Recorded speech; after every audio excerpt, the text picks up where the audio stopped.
യോഹന്നാൻ എഴുതിയ സുവിശേഷം 3-ാം അധ്യായം 17-ാം വാക്യം. ദൈവം തൻ്റെ പുത്രനെ ലോകത്തിൽ അയച്ചത് ലോകത്തെ വിധിപ്പാനല്ല, ലോകം അവനാൽ രക്ഷിക്കപ്പെടുവാനത്രേ. സ്നേഹം പ്രവൃത്തികളാൽ വെളിപ്പെടുത്താനുള്ളതാണ്.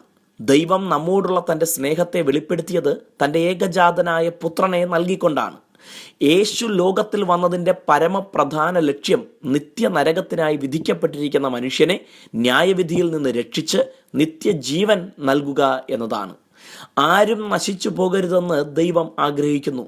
യേശു ക്രൂശിൽ മരിച്ചത് സകലർക്കും വേണ്ടിയാണ്.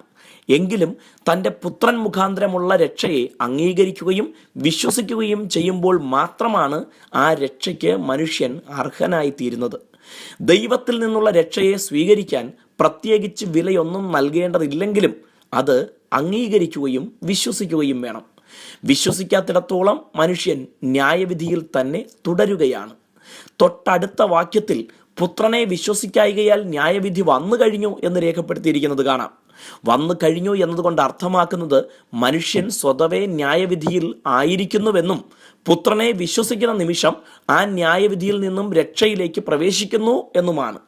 ക്രിസ്തുവിലൂടെയുള്ള രക്ഷയുടെ മഹത്വം വർണ്ണിക്കാവുന്നതിന് അപ്പുറമാണ്. മരണം കൊണ്ടൊരിക്കലും അവസാനിക്കാത്ത മനുഷ്യന്റെ ആത്മാവ് മരണമില്ലാത്ത ലോകത്തിൽ ശിക്ഷാവിധി അനുഭവിച്ച് നിത്യകാലം കഴിയേണ്ട സ്ഥാനത്ത് നിത്യനായ ദൈവത്തോടൊപ്പമായിരിക്കുന്ന അനുഭവം ആർക്കു വർണ്ണിക്കാനാകും? രക്ഷയിൽ സന്തോഷിച്ച് ദൈവത്തെ ആരാധിക്കാം. തൻ്റെ പുത്രനും നമ്മുടെ രക്ഷിതാവുമായ ക്രിസ്തു എന്ന ദൈവ കുഞ്ഞാടിനെ മഹത്വപ്പെടുത്താം.